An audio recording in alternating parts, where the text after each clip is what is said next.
১৬১০ সালে মুঘল সুবেদার ইসলাম খান চিশতি বাংলার রাজধানী রাজমহল থেকে ঢাকায় স্থানান্তর করেন এবং সম্রাট জাহাঙ্গীরের নামানুসারে এর নাম রাখেন জাহাঙ্গীরনগর। দীর্ঘ বিবর্তনে ঢাকা স্বাধীন বাংলাদেশের রাজধানী ও বিশ্বের দ্বিতীয় মেগা সিটি। ঢাকা দক্ষিণ সিটি কর্পোরেশনের ঠিক পঞ্চম তলায় নীরবে নিভৃতে দাঁড়িয়ে আছে ইতিহাসের এই অপার ভান্ডার ঢাকা নগর জাদুঘর। কিছুটা প্রচার বিমুখ এই জাদুঘরের দরজায় পা রাখলেই যেন বদলে যায় সময়।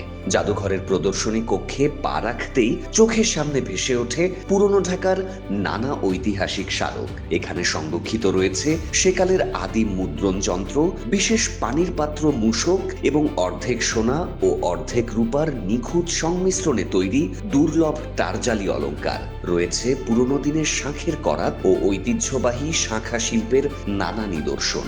এছাড়া নবাবী আমলের বিলাসবহুল হুক্কা, রাজকীয় তৈজসপত্র, চকচকে রৌপ্য মুদ্রা এবং প্রাচীন লেনদেনের মাধ্যমে কানাকড়ি দর্শনার্থীদের ক্ষণিকের জন্য নিয়ে যায় অন্য এক যুগে।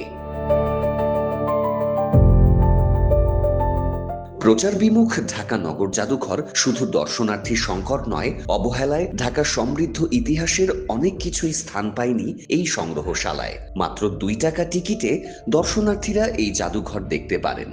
শুধু দৈনন্দিন জীবনের স্মারকই নয়, ইতিহাসের গুরুত্বপূর্ণ জাতীয় মোড়কগুলোকেও ধারণ করেছে এই জাদুঘর। ১৯৫২ সালের ভাষা আন্দোলন ও ১৯৭১ সালের মহান মুক্তিযুদ্ধের বিরল স্মারকের পাশাপাশি দেয়ালে ঝুলছে ঢাকার ইতিহাস সমৃদ্ধ ১০১টি দুর্লভ চিত্রকর্ম। সাথে আছে পুরনো ঢাকার ঐতিহ্যবাহী মানচিত্র ও নানা ঐতিহাসিক দলিল দস্তাবেজ। ঢাকাকে জানতে, ভালোবাসতে ও ইতিহাসের সাথে পরিচিত হতে নগর ভবনের এই নীরব ইতিহাসের ঘরে অন্তত একবার হলেও আমাদের আসা উচিত।